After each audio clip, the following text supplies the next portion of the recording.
여기 중국 여행 중 겪은 불쾌한 경험을 친구들에게 이야기했다가 많은 사람들에게 비난을 받았다고 말하는 네덜란드 여성이 있습니다. 그 여성은 대체 무슨 일이 있었던 것일까요? 오늘 사연 바로 시작하겠습니다. 저는 네덜란드 암스테르담에서 태어나고 자란 26살 여성 리사입니다. 제 아버지는 네덜란드에서 태어난 중국 2세대이고 어머니는 순수 네덜란드인이에요. 이런 가정 환경 덕분에 저는 어릴 때부터 다양한 문화를 접하며 자랐습니다. 우리 집에서는 중국 제품이 많았고 식탁에는 치즈와 딤섬이 함께 올랐죠. 어렸을 때는 이런 환경이 특별하다고 생각하지 않았지만 나중에 커서 보니 제가 얼마나 독특한 문화적 배경 속에서 자랐는지 깨달았어요. 우리 가족은 암스테르담 외곽의 조용한 주택가에 살고 있어요. 집 근처에는 중국인 커뮤니티가 꽤 큰 편이라 아버지의 친구들과 그 가족들을 자주 만나곤 했죠. 어릴 때부터 중국 음식을 즐겨 먹었고 중국 명절이면 아버지 친구들 가족과 함께 모여 대화를 했어요. 특히 춘절 때면 온 동네가 붉은색 장식으로 물들고 폭죽 소리가 끊이지 않았죠. 아버지와 함께 출연을 붙이고 어머니가 만든 네덜란드식 오리브라트와 중국식 젓갈을 함께 먹던 기억이 아직도 생생해요. 이렇게 자연스럽게 중국 문화에 대해 친근감을 느끼게 되었습니다. 학창시절, 제 주변엔 중국계 친구들이 많았어요. 그들과 어울리면서 중국에 대해 더 많이 알게 되었고 점점 더 긍정적인 이미지를 갖게 되었습니다. 친구들은 중국의 역사와 문화, 발전상에 대해 자주 이야기했고 저는 그들의 이야기를 들으며 중국에 대한 동경심을 키워갔어요. 특히 중국의 오랜 역사와 문화유산에 대한 이야기를 들을 때면 마치 타임머신을 타고 과거로 여행을 떠난 것 같은 기분이 들었죠. 중학교 때 중국어를 배우기 시작했는데 처음에는 성조 때문에 힘들었지만 점점 재미를 느끼게 되었어요. 중국 친구들과 함께 중국어로 대화를 나누면서 실력도 늘고 중국 문화에 대한 이해도 깊어졌죠. 고등학교 때는 중국어 말하기 대회에 나가 3등을 했던 적도 있어요. 그때 중국 대사관에서 주최한 중국 문화체험 행사에 참가할 기회를 얻었는데 그곳에서 처음으로 태극권을 배우고 서예를 체험해보면서 중국 문화의 깊이에 매료되었답니다. 반면에 한국에 대해서는 그다지 좋은 인상을 갖고 있지 않았습니다. 사실 한국에 대해 잘 알지도 못했지만 주변 중국 친구들이 한국에 대해 부정적으로 이야기하는 것을 자주 들었거든요. 그들은 한국이 중국 문화를 훔쳤다느니 한국 사람들이 중국인을 무시한다느니 하는 이야기를 했어요. 예를 들어 한복이 중국 전통 의상을 모방했다거나 김치가 사실은 중국 음식이라는 등의 주장을 자주 들었죠. 한 번은 학교에서 아시아 문화축제를 했는데 한국 부스에서 중국 친구들이 큰 소리로 이건 다 중국 문화에서 나온 거야 라고 말하는 걸 듣고 당황했던 적도 있어요. 저는 그 이야기들을 고지곳대로 믿었고 그래서 한국에 대해 좋지 않은 선입견을 갖게 되었습니다. 대학에 입학한 후 저는 국제경영학을 전공하기로 했어요. 중국에 대한 관심이 커지면서 중국어도 더 열심히 배우기 시작했죠. 2학년 때는 중국 문화에 대한 이해를 더 깊게 하고 싶어서 한 달간의 중국 여행을 계획했습니다. 베이징, 상하이, 시안, 광저우 등 주요 도시들을 돌아보기로 했어요. 여행 전에는 중국 역사책도 읽고 현지 음식과 관광지에 대해 공부도 했죠. 기대에 부풀어 중국행 비행기에 올랐던 그때의 설렘을 아직도 잊을 수 없습니다. 하지만 중국 여행은 제 기대와는 너무나도 달랐어요. 베이징에 도착하자마자 느낀 첫 인상은 충격 그 자체였습니다. 거리는 생각보다 훨씬 더럽고 복잡했어요. 사람들은 제가 상상했던 것보다 훨씬 더 무례했고 길거리에서 침을 뱉거나 쓰레기를 아무데나 버리는 모습을 자주 목격했습니다.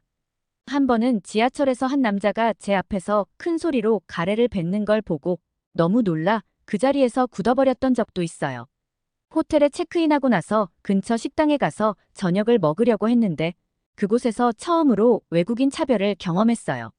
직원들은 저를 보고 수군거리며 웃었고 메뉴를 가져다 주는데도 한참이나 걸렸습니다.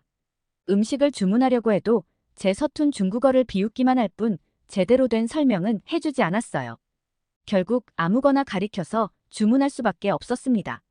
나중에 알고 보니 제가 주문한 음식이 아주 매운 쓰촨 요리였더라고요.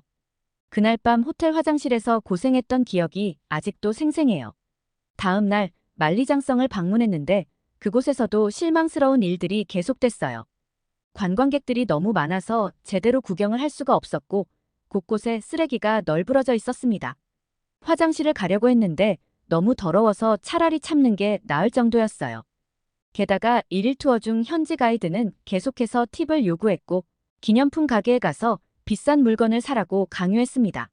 한 번은 제가 작은 기념품을 사려고 했는데 가이드가 갑자기 나타나 더 비싼 물건을 사라고 강요하더라고요. 제가 거절하자 가이드의 태도가 180도 바뀌어 버렸죠. 그 순간 저는 정말 집에 가고 싶다는 생각밖에 들지 않았어요. 베이징에서의 경험은 충격적이었지만 다른 도시들에서도 상황은 크게 다르지 않았어요. 상하이는 베이징보다는 조금 나았지만 여전히 제가 기대했던 모습과는 거리가 멀었습니다. 거리는 복잡하고 혼잡했으며 대기오염이 심각해서 며칠 동안 목이 아플 정도였어요. 유명한 와이탄에 갔을 때 아름다운 야경을 기대했지만 스모그 때문에 건물들이 흐릿하게 보여 실망했죠. 게다가 그곳에서 만난 한 노점상이 저를 속여 비싼 가격에 가짜 명품 가방을 팔려고 했던 일도 있었어요. 다행히 제가 중국어를 조금 할 줄 알아서 그의 속임수를 간파하고 거절할 수 있었지만 그 경험 때문에 상하이에서의 기억이 더욱 안 좋아졌죠.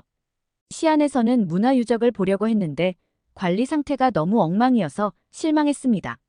병마용 전시관은 너무 붐볐고 설명도 제대로 되어 있지 않아 문화적 가치를 제대로 느낄 수 없었어요. 게다가 주변 상인들의 지나친 호객 행위 때문에 제대로 구경을 할 수도 없었습니다. 한 번은 제가 조용히 병마용을 감상하고 있는데 한 상인이 갑자기 나타나 저를 끌고 가 자신의 가게로 데려가려고 했어요. 저는 겁에 질려 도망치듯 그 자리를 벗어났죠. 그 후로는 혼자 다니는 것이 두려워져서 항상 관광객들이 많은 장소로만 걸어 다녔어요. 광저우에서는 음식 문화에 대해 더 알아보고 싶었는데 위생 상태가 좋지 않아 보이는 식당들이 많아서 걱정이 되더라고요. 실제로 한 식당에서 식사를 한 후 심한 배탈이 났었습니다. 병원에 갔을 때도 의사와의 소통이 어려워서 제대로 된 치료를 받는데 애를 먹었어요. 의사는 영어를 전혀 하지 못했고 제 중국어 실력으로는 증상을 제대로 설명하기 어려웠죠.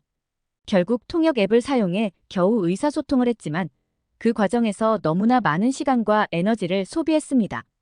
여행을 하면서 가장 충격적인 건 도심에서 30분만 벗어나면 곳곳에서 노상 방류를 하는 사람들을 흔하게 볼 수 있었고 청결해 보이지 않는 사람들도 너무 많았습니다. 여행 중 안전 문제도 심각했어요. 소매치기 시도를 여러 번 경험했는데 결국 여행이 끝날 때쯤엔 지갑을 도난당했어요. 다행히 적은 돈에 현금만 들어있었지만 너무 불쾌했습니다. 더욱 실망스러웠던 것은 경찰의 대응이었어요. 도움을 받고자 경찰서를 방문했지만 그들의 무관심한 태도와 비협조적인 모습에 더욱 좌절감을 느꼈고 중국의 치안 상태와 공공 서비스가 나쁘다는 생각을 하게 되었죠. 한 달간의 여행을 마치고 네덜란드로 돌아왔을 때 저는 완전히 지쳐 있었습니다. 중국에 대한 제 환상은 산산조각 났고 실망감만 가득했어요. 주변 친구들에게 제 경험을 이야기했더니 네덜란드 친구들은 대부분 공감해 주었지만 중국 친구들의 반응은 달랐어요. 단 한 명도 제 말에 공감하는 중국 친구가 없었습니다. 오히려 제가 중국의 좋은 점은 보지 않고 나쁜 점만 보려고 한다고 비난했어요. 너는 진짜 중국을 보지 못한 거야. 관광지만 다녀서 그래. 라고 말하는 친구도 있었죠. 어떤 친구는 내가 본 것은 중국의 극히 일부일 뿐이야. 진짜 중국의 모습은 그렇지 않아. 중국은 대단한 나라야라고 주장하기도 했습니다. 그들의 말을 들으면서 저는 제가 경험한 것과 그들이 알고 있는 중국 사이의 간극이 얼마나 큰지 실감했어요. 하지만 저는 제가 경험한 것이 거짓이 아니라는 걸 알고 있었어요. 제가 본 것, 느낀 것, 겪은 일들은 너무나 생생했고 현실적이었습니다. 그 일 이후로 중국 친구들과의 관계가 서서히 멀어졌습니다. 함께 보내는 시간이 줄어들었고 대화의 주제도 제한적이 되었어요. 그들은 제가 중국을 이해하지 못한다며 일부러 제 앞에서 중국의 대단함을 자랑한 뒤 공감하지 못하는 저를 비난하는 경우가 생기기 시작했고 저는 그들이 현실을 직시하지 못한다고 생각했어요. 이전에는 쉽게 공감하고 웃을 수 있었던 일들이 이제는 불편한 침묵으로 이어지곤 했습니다. 한 번은 중국 친구와 심하게 다툰 적도 있었어요. 제가 중국 여행에서 겪은 불쾌한 경험을 이야기했더니 그 친구는 갑자기 화를 내며 너는 서구 미디어에 세뇌당한 거야. 중국의 발전을 무시하고 있어. 너와 대화하고 싶지 않아라고 말하더라고요. 결국 우리는 더 이상 만나지도 연락조차도 하지 않게 되었어요. 이전에는 매주 만나 함께 시간을 보냈던 친구들과 인사를 나누는 것조차 어색해졌어요. 대학을 졸업하고 난 후 저는 국제무역회사에 취직했어요. 다행히 중국과 관련된 업무는 맡지 않게 되었지만 아시아 지역과 관련된 일을 하게 되었습니다. 처음에는 아시아 관련 업무를 맡는 것이 꺼려졌지만 점차 적응해 갔습니다. 일을 하면서 중국 외의 다른 아시아 국가들에 대해 알게 되었고 그 과정에서 제 시야가 넓어지는 것을 느꼈어요. 어느 날 상사가 저를 불러 한국으로의 출장을 제안했어요. 처음에는 너무 놀라서 말문이 막혔습니다. 한국에 대해 좋지 않은 인상을 갖고 있었기 때문에 가고 싶지 않다는 생각이 들었거든요. 중국 친구들로부터 들은 이야기들이 머릿속을 스쳐 지나갔어요. 한국인들은 질투심 때문에 본인들보다 잘난 중국인을 무시한다더라. 한국은 중국 문화를 훔쳤다더라. 같은 생각들이 떠올랐죠. 하지만 이건 제 개인적인 감정을 배제해야 하는 비즈니스였습니다. 게다가 중국 여행에서의 실망스러운 경험 이후 저는 스스로에게 다짐했어요. 직접 경험해보기 전에는 어떤 나라나 문화에 대해 섣불리 판단하지 말자고요. 그래서 이번 기회를 통해 제 편견을 깨볼 수 있을지도 모른다는 생각이 들었습니다. 결국 저는 마음을 다잡고 한국행 비행기에 올랐어요. 솔직히 말하면 한국도 중국과 크게 다르지 않을 거라고 생각했습니다. 복잡하고 더러운 도시, 무례한 사람들. 그런 모습을 상상하며 인천공항에 도착했어요. 비행기에서 내리는 순간까지도 불안한 마음을 떨칠 수 없었습니다. 그런데 제 예상은 완전히 빗나갔습니다. 인천공항에 발을 들이는 순간 저는 깜짝 놀랐어요. 공항이 너무나 깨끗하고 현대적이었거든요. 넓고 밝은 공간, 첨단 기술로 가득한 시설들이 눈에 띄었습니다. 입국 절차도 빠르고 효율적이었어요. 직원들은 친절했고 영어로 의사소통하는데 전혀 문제가 없었습니다.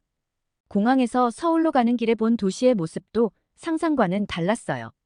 깔끔하게 정돈된 거리, 현대적인 건물들, 그리고 곳곳에 있는 녹지 공간이 인상적이었습니다. 특히 도로 옆으로 늘어선 나무들과 꽃들이 도시의 생기를 불어넣는 것 같았어요. 차창 밖으로 보이는 풍경을 보며 제가 가졌던 선입견이 얼마나 잘못되었는지 깨닫기 시작했습니다. 호텔에 도착해서도 놀라움의 연속이었어요. 직원들은 매우 친절했고 영어로 의사소통하는데 전혀 문제가 없었습니다. 객실은 깨끗하고 편안했으며 최신 기술이 적용된 설비들이 갖춰져 있었어요. 특히 화장실의 비데 시스템에 감탄했답니다. 처음에는 어떻게 사용해야 할지 몰라 당황했지만 이내 그 편리함에 매료되었어요. 다음 날 아침, 비즈니스 미팅을 위해 회사로 향했습니다. 지하철을 타고 가면서 또 한 번 놀랐어요. 지하철이 너무 깨끗하고 질서정연했거든요. 사람들은 조용히 자기 일에 몰두하고 있었고 노약자석을 양보하는 모습도 보였습니다. 한 번은 제가 지도를 들고 길을 헤매고 있었는데 교복을 입은 학생이 다가와 영어로 도움을 줬어요. 그 학생의 친절함에 감동받았답니다. 회사에 도착해서 만난 한국 파트너들은 매우 전문적이고 친절했어요. 그들의 영어 실력도 뛰어나서 의사소통에 전혀 문제가 없었습니다. 미팅 중에 그들이 보여준 효율성과 창의성에 정말 감명받았어요. 특히 기술 혁신에 대한 그들의 열정과 지식은 정말 대단했습니다. 한국 기업의 빠른 의사결정 과정과 적극적인 태도는 제가 이전에 경험했던 어떤 비즈니스 파트너와도 달랐어요. 미팅이 끝난 후 한국 동료들이 저녁 식사에 초대해 주었어요. 처음에는 걱정했지만 그 걱정은 기우에 불과했습니다. 식당은 매우 청결했고 음식은 맛있었어요. 한국 요리의 다양성과 풍미에 놀랐고 특히 불고기와 김치찌개가 정말 맛있었습니다. 식사 중에 한국 문화와 역사에 대해 많은 이야기를 나눴는데 그들의 자부심과 열정이 느껴졌어요. 한국 동료들은 제가 가졌던 한국에 대한 오해에 대해 듣고 놀라워했어요. 그들은 인내심을 갖고 한국의 역사와 문화에 대해 설명해 주었고 중국과의 관계에 대해서도 균형 잡힌 시각으로 이야기해 주었습니다. 그들의 이야기를 들으면서 제가 얼마나 편협한 시각을 가지고 있었는지 깨달았어요. 출장 기간 동안 여러 한국 회사들을 방문할 기회가 있었습니다. 그때마다 한국의 기술력과 혁신에 감탄했어요. 그들의 미래 기술에 대한 비전은 가히 압도적이었어요. 인공지능, 로봇공학, 5G 기술 등 최첨단 분야에서 한국 기업들이 이루어낸 성과를 직접 목격하면서 제가 한국의 발전상에 대해 얼마나 무지했는지 깨달았습니다. 주말에는 시간을 내어 서울을 관광할 수 있었습니다. 경복궁을 방문했는데 그곳의 아름다움과 역사적 가치에 매료되었어요. 현대적인 도시 한가운데 이렇게 잘 보존된 전통 건축물이 있다는 게 정말 인상적이었습니다. 궁궐을 거닐며 한국의 오랜 역사와 문화를 느낄 수 있었어요. 특히 수문장 교대식을 보면서 한국의 전통과 현대가 어우러진 모습에 감동받았습니다. 인사동에서는 전통 공예품들을 구경하며 한국의 문화적 깊이를 느낄 수 있었고, 남산타워에서 본 서울의 야경은 그야말로 환상적이었어요. 밤하늘 아래 반짝이는 도시의 불빛들을 보면서 이 도시가 얼마나 역동적이고 활기찬지 느낄 수 있었습니다. 한국에서의 2주일이 눈 깜짝할 사이에 지나갔습니다. 네덜란드로 돌아가는 비행기에 오르면서 저는 제 자신이 얼마나 편견에 사로잡혀 있었는지 깨달았어요. 한국은 제가 상상했던 것과는 완전히 다른 나라였습니다. 현대적이면서도 전통을 존중하고 효율적이면서도 인간미 넘치는 곳이었어요. 네덜란드로 돌아와서 저는 제 경험을 주변 사람들과 나누기 시작했습니다. 더 놀라운 건 저를 제외한 주변에 많은 사람들이 이미 한국이란 나라와 문화에 푹 빠져 있는 사람들이 많다는 점이었습니다. 처음에는 이 사실이 믿기지 않았어요. 제가 한국에 대해 얼마나 무지했는지를 새삼 깨달았죠. 대학 동기인 엠마는 이미 3년째 한국 드라마를 즐겨본다고 했어요. 그녀는 한국 배우들의 이름을 줄줄 외웠고 심지어 한국어로 간단한 대화도 할 수 있더라고요. 엠마는 한국 드라마를 통해 한국의 현대 문화뿐만 아니라 전통과 가치관에 대해서도 많이 배웠다고 했습니다. 회사 동료인 마르크는 한국 음식에 완전히 매료되어 있었어요. 그는 주말마다 암스테르담의 한국 식당들을 탐방하고 있었고 심지어 집에서 직접 김치를 담그는 법도 배웠다고 하더라고요. 마르크는 한국 음식의 다양한 맛과 건강에 좋은 재료들에 대해 열정적으로 설명해 주었습니다. 심지어 제 사촌 리사는 K-파프의 열렬한 팬이었어요. 방탄소년단, 블랙핑크 같은 그룹의 노래를 척척 따라 부르더라고요. 이렇게 주변 사람들의 반응을 보면서 저는 제가 얼마나 좁은 세상에 갇혀 있었는지 다시 한번 깨달았어요. 한국 문화가 이미 네덜란드에 깊이 뿌리내리고 있었다는 사실이 놀라웠고, 동시에 제가 그동안 얼마나 많은 것을 놓치고 있었는지 반성하게 되었습니다. 이제 저는 회사에서 한국과의 프로젝트를 자원해서 맡고 있습니다. 한국어도 배우기 시작했어요. 그리고 이번 휴가 때 출장이 아닌 여행으로 한 달간 한국을 다시 방문하려고 계획하고 있습니다. 이번에는 비즈니스의 제약에서 벗어나 진정한 여행자로서 한국을 경험할 예정입니다. 서울뿐만 아니라 부산, 제주도, 경주 같은 다른 도시들도 방문할 계획입니다. 각 지역의 특색 있는 문화와 역사를 직접 체험하려고 하는데 너무 기대되네요. 안녕하세요. 저는 스리랑카에 살고 있는 쿠마라입니다. 제 인생은 가난과 고난의 연속이었지만 한국이라는 나라와의 만남을 통해 새로운 희망을 찾았고 지금은 행복한 삶을 살고 있습니다. 오늘 여러분께 제 이야기를 들려드리고 싶습니다. 저는 스리랑카의 작은 마을에서 태어났어요. 어릴 적부터 가난한 집안 형편 때문에 많은 어려움을 겪었죠. 부모님은 저를 포함해 세 남매를 키우시느라 매일 새벽부터 밤늦게까지 일하셨어요. 그래도 우리 가족은 서로를 아끼며 행복하게 살았습니다.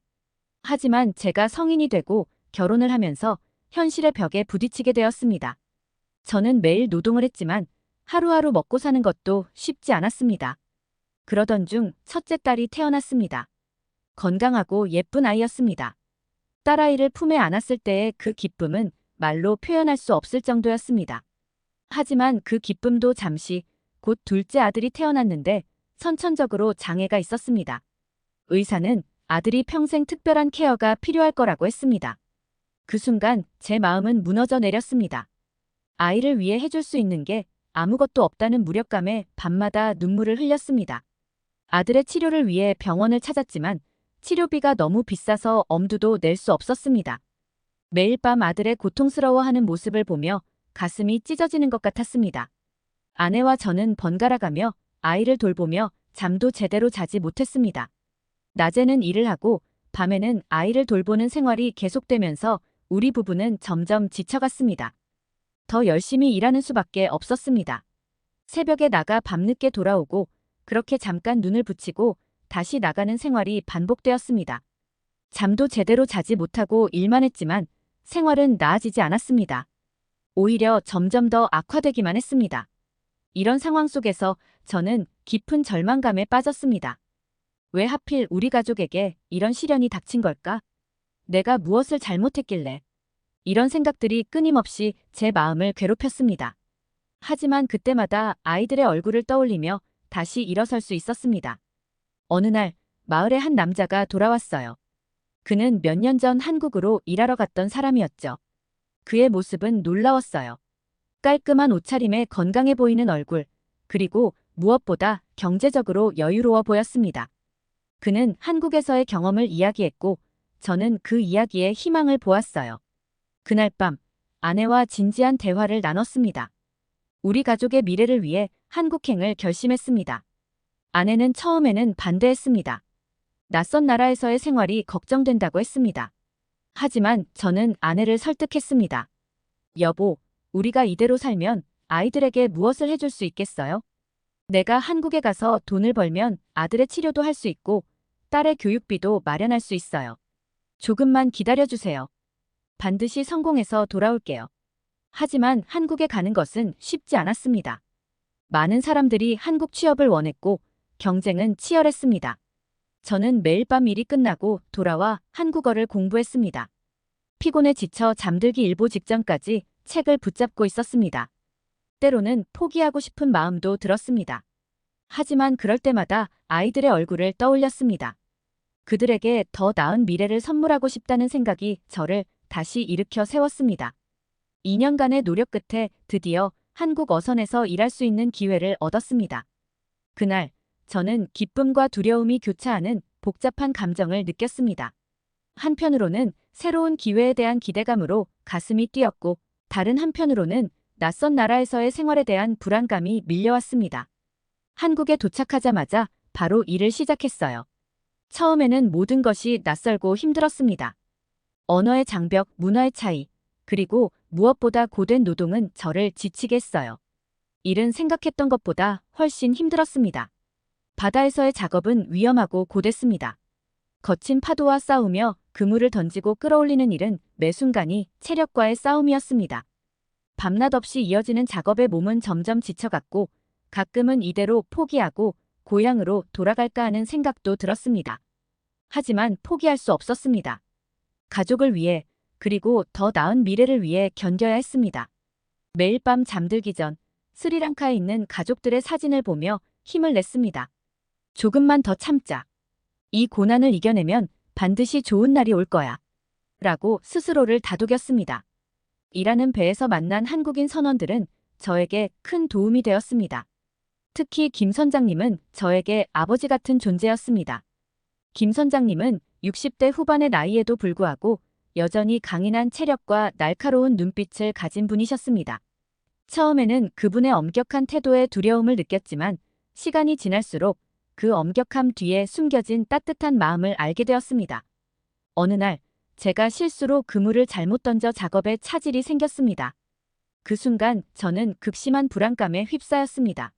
저는 이 실수로 인해 일자리를 잃게 될지도 모른다는 두려움에 떨었습니다. 하지만 김 선장님의 반응은 제 예상을 완전히 벗어났습니다. 괜찮아요, 쿠마라 씨. 실수는 누구나 할 수 있어요. 다음에는 더 잘할 수 있을 거예요. 김 선장님의 따뜻한 말 한마디에 저는 눈물이 날 것 같았습니다. 그 순간 저는 한국인들의 따뜻한 마음을 처음으로 느꼈습니다. 김 선장님은 단순히 저를 위로하는데 그치지 않았습니다. 그 후로도 제가 한국어를 배우는데 많은 도움을 주셨고 한국 문화에 대해서도 자세히 설명해 주셨습니다. 김 선장님은 매일 저녁 식사 후 저를 선실로 불러 한국어를 가르쳐 주셨습니다. 때로는 피곤해서 졸기도 했지만 김 선장님은 끈기 있게 저를 가르쳐 주셨습니다. 쿠마라, 언어는 소통의 도구야. 내가 한국어를 잘하면 여기서의 생활이 훨씬 쉬워질 거야. 그분의 말씀대로 한국어 실력이 늘어갈수록 동료들과의 관계도 좋아지고 일도 더 수월해졌습니다. 기억에 남는 건 한국에 오고 첫 생일날입니다. 그날은 제 생일이었지만 가족과 떨어져 있어 쓸쓸한 마음이었습니다. 아침부터 저녁까지 평소와 다름없이 고된 일을 하며 하루를 보냈습니다. 가족들 생각에 마음이 무거웠지만 그래도 묵묵히 일에 집중했습니다. 일을 마치고 숙소로 돌아왔을 때 저는 깜짝 놀랐습니다. 동료들이 깜짝 생일 파티를 준비해 주었던 것입니다. 좁은 숙소는 풍선과 종이로 만든 장식들로 꾸며져 있었고 테이블 위에는 작은 케이크가 놓여 있었습니다. 쿠마라 씨, 생일 축하해요. 동료들의 환한 미소와 함께 들려온 생일 축하 노래에 저는 말을 잇지 못했습니다. 그들은 제 생일을 어떻게 알았는지 출입국 서류를 보고 기억해 두었다고 했습니다. 바쁜 일상 속에서도 저의 생일을 기억하고 이렇게 준비해준 동료들의 마음에 가슴이 뭉클해졌습니다. 케이크 위에는 서툰 솜씨로 쓴 한글로 쿠마라 생일 축하해요라고 적혀 있었습니다. 그 글씨를 보는 순간 저는 참았던 눈물을 터뜨리고 말았습니다. 타국에서 이렇게 따뜻한 마음을 받을 수 있다는 것이 너무나 감격스러웠습니다. 동료들은 각자 준비한 작은 선물들을 건네주었습니다. 누군가는 따뜻한 장갑을, 또 다른 이는 한국 과자 세트를 선물해 주었습니다. 그 선물들의 금전적 가치는 크지 않았지만 그 속에 담긴 마음은 무엇과도 바꿀 수 없을 만큼 소중했습니다. 파티 중에 동료 중 한 명이 말했습니다. 쿠마라 씨, 우리도 처음에는 다 힘들었어요. 하지만 서로 의지하면서 이겨냈죠. 그 말에 저는 다시 한번 눈시울이 붉어졌습니다. 그동안 혼자라고 생각했는데 사실은 이렇게 따뜻한 동료들이 곁에 있었다는 것을 깨달았습니다. 그날 밤 숙소로 돌아와 침대에 누웠을 때 저는 오랜만에 행복한 미소를 지을 수 있었습니다. 비록 가족과 함께 있지는 못했지만 여기 한국에서 또 다른 가족을 만난 것 같은 기분이 들었습니다. 그리고 다짐했습니다. 이 고마운 마음을 잊지 말고 저도 언젠가는 다른 이에게 이런 따뜻함을 전해주는 사람이 되겠다고. 이 경험은 제게 큰 변화를 가져왔습니다. 그 후로 저는 더욱 열심히 일했고 동료들과도 더 가깝게 지내려 노력했습니다. 언어의 장벽을 넘어 서로를 이해하고 배려하는 마음이 얼마나 중요한지 깨달았습니다. 한국에서 가장 감사했던 건 제가 한국에 온 지 6개월쯤 되었을 때 아내로부터 연락이 왔습니다. 아들의 상태가 악화되어 급히 수술이 필요하다는 것이었습니다. 수술하지 않으면 목숨이 위험하다고 말했습니다. 그 순간 저는 아무것도 할 수 없다는 무력감에 빠졌습니다. 수술비는 제가 6개월 동안 모은 돈의 2배가 넘는 금액이었습니다. 저는 절망감에 빠져 며칠 동안 제대로 먹지도 자지도 못했습니다. 일하는 중에도 계속해서 아들 생각에 마음이 무거웠습니다. 동료들은 제 안색이 좋지 않은 것을 눈치채고 걱정스러운 표정으로 물어보았지만 저는 괜찮다는 말만 반복했습니다. 하지만 이 소식을 들은 김 선장님과 동료들은 저를 위해 모금을 해주었습니다. 어느 날 저녁 김 선장님이 저를 불러 봉투 하나를 건네주셨습니다. 쿠마라 씨, 우리가 모은 돈이에요. 아들의 수술비로 사용하세요. 봉투를 열어보니 그 안에는 제가 6개월 동안 모은 돈보다 더 많은 금액이 들어있었습니다. 저는 그 자리에서 주저앉아 울었습니다. 감격스러움과 고마움, 그리고 미안함이 한꺼번에 밀려왔습니다. 동료들은 저를 둘러싸고 위로의 말을 건넸습니다. 우리는 한 배를 탄 동료잖아요. 서로 돕는 게 당연하죠. 아들이 빨리 나았으면 좋겠어요. 우리 모두 기도할게요. 이런 말들을 들으며 저는 다시 한번 한국인들의 따뜻한 마음에 감동받았습니다. 그들의 도움으로 아들은 무사히 수술을 받을 수 있었습니다. 수술 후 아들의 상태가 호전되었다는 소식을 들었을 때 저는 동료들에게 깊은 감사의 마음을 전했습니다. 이 일을 계기로 저는 한국인들의 따뜻한 마음을 더욱 깊이 느낄 수 있었습니다. 그들에게 저는 단순한 외국인 노동자가 아니었습니다. 함께 일하는 동료이자 도움이 필요한 친구였던 것입니다. 이런 경험은 제가 한국에서 느낀 가장 큰 감동 중 하나였으며 제 인생의 전환점이 되었습니다. 그 후로 저는 더욱 열심히 일했습니다. 단순히 돈을 벌기 위해서가 아니라 저를 도와준 분들의 마음에 보답하고 싶었기 때문입니다. 그리고 언젠가 저도 어려운 이웃을 도울 수 있는 사람이 되겠다고 다짐했습니다.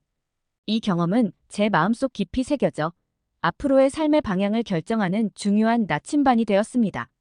3년이 지나고 저의 계약 기간이 끝나갈 무렵 김 선장님은 저에게 뜻밖의 제안을 하셨습니다. 그분의 지인이 운영하는 수산물 가공 공장에서 일할 기회를 주신 것이에요. 쿠마라 씨, 당신의 성실함과 노력을 높이 샀습니다. 이제는 더 나은 환경에서 일할 때가 되었어요. 저는 감사의 마음을 가득 안고 그 제안을 받아들였습니다. 새로운 회사에서 저는 더 나은 대우를 받았고 더욱 편안하게 생활할 수 있었습니다. 이렇게 한국에서의 생활은 저에게 수많은 감동과 깊은 인상을 남겼습니다. 힘들 때마다 주변 사람들의 따뜻한 배려와 도움이 있었기에 저는 포기하지 않고 계속해서 앞으로 나아갈 수 있었어요. 시간이 지나면서 저는 점점 일에 익숙해졌고 한국어 실력도 늘었습니다. 동료들과의 관계도 좋아졌어요. 휴식 시간이면 함께 라면을 끓여 먹으며 이야기를 나누었고 주말이면 가끔 육지에 나가 한국의 아름다운 풍경을 구경하기도 했습니다. 5년이 지나고 저는 상당한 액수의 돈을 모을 수 있었어요. 이제는 가족을 위해 무언가를 할 수 있게 되었습니다. 먼저 아들의 치료비를 해결했고 딸의 교육비도 지원할 수 있게 되었어요. 그리고 마침내 스리랑카에서 집도 살 수 있었습니다. 한국에서의 마지막 날, 저는 그동안 저를 도와주신 모든 분들을 찾아가 감사 인사를 드렸어요. 김 선장님은 제게 꼭 안아주시며 말씀하셨습니다. 쿠마라 씨, 당신은 이제 우리 가족이나 다름없어요. 언제든 한국에 다시 오고 싶다면 연락하세요. 그 말씀에 저는 눈물을 참을 수 없었습니다. 스리랑카로 돌아온 후 저는 한국에서의 경험을 바탕으로 새로운 삶을 시작했어요. 모아온 돈으로 작은 가게를 열었고 점차 사업을 확장해 나갔습니다. 경제적으로 안정된 삶을 살게 되었고 아이들에게도 좋은 교육을 시킬 수 있게 되었습니다. 하지만 제가 얻은 것은 단순히 경제적인 성공만이 아니에요. 한국에서의 경험은 제 인생관을 완전히 바꾸어 놓았습니다. 어려움 속에서도 포기하지 않는 끈기, 타인을 배려하는 마음, 그리고 꿈을 향해 노력하는 자세. 이 모든 것을 한국에서 배웠어요. 특히 한국인들의 정문화는 제 마음 깊이 새겨졌습니다. 그들이 보여준 따뜻함과 배려는 제가 살면서 본받고 싶은 가장 큰 덕목이 되었어요. 지금도 저는 우리 마을에서 어려운 이웃들을 돕는 일에 앞장서고 있습니다. 제가 받은 사랑을 다시 나누는 것, 그것이 제가 한국에 보답하는 방법이라고 생각해요. 딸아이는 이제 의대에 다니고 있습니다. 그 아이는 커서 의사가 되어 어려운 사람들을 돕고 싶다고 해요. 아들은 여전히 장애를 가지고 있지만 적절한 치료와 교육을 받아 이제는 훨씬 더 건강하고 행복한 삶을 살고 있습니다. 아내는 제 옆에서 항상 든든한 지원자가 되어주고 있어요. 가끔 한국 뉴스를 보거나 한국 노래를 들을 때면 그때의 추억이 물밀듯이 밀려옵니다. 힘들었던 순간도 있었지만 그보다는 따뜻했던 기억들이 더 많이 남아있어요. 김치찌개의 얼큰한 맛, 노래방에서 함께 부르던 노래들, 회식 자리에서 나누던 담소. 이 모든 것들이 제 인생의 소중한 한 페이지가 되었습니다. 최근 한국의 한 교회가 우리 마을 근처에 학교를 세우기로 했다는 소식을 들었어요. 그들은 지역 주민들의 의견을 듣기 위해 마을 회의를 열었고 저는 통역으로 참여하게 되었습니다. 그때 한국에서 오신 분은 이렇게 말했습니다. 우리는 스리랑카의 발전과 주민들의 삶의 질 향상에 기여하고 싶습니다. 그들은 약속을 지켰고 지금 우리 마을은 더 나은 곳이 되어가고 있습니다. 지금도 가끔 꿈에서 한국의 모습을 봅니다. 분주한 서울의 거리, 고요한 시골 마을의 풍경, 끝없이 펼쳐진 바다. 그리고 그 속에서 저를 따뜻하게 맞아주었던 사람들의 얼굴들. 힘들고 외로웠던 순간도 많았지만 그 모든 것들이 지금의 저를 만들어주었습니다. 한국에서의 경험은 제 인생의 가장 큰 자산이 되었어요. 마지막으로 제 인생을 바꿔준 모든 한국분들께 진심으로 감사드립니다. 제가 받은 사랑을 잊지 않고 앞으로도 그 사랑을 다른 이들에게 전하며 살아가겠습니다. 언젠가 꼭 다시 한국을 방문하여 그때의 그 따뜻함을 다시 한번 느끼고 싶습니다. 오늘은 네덜란드 무역회사에 다니시는 리사님과 한국으로 인해 인생이 달라졌다는 스리랑카의 쿠마라님의 사연 두 가지를 소개해드렸습니다. 오늘 사연이 재미있으셨다면 구독과 좋아요, 알림 설정까지 부탁드려요. 더 재미있는 사연으로 돌아오겠습니다. 이상 감동탐험이었습니다.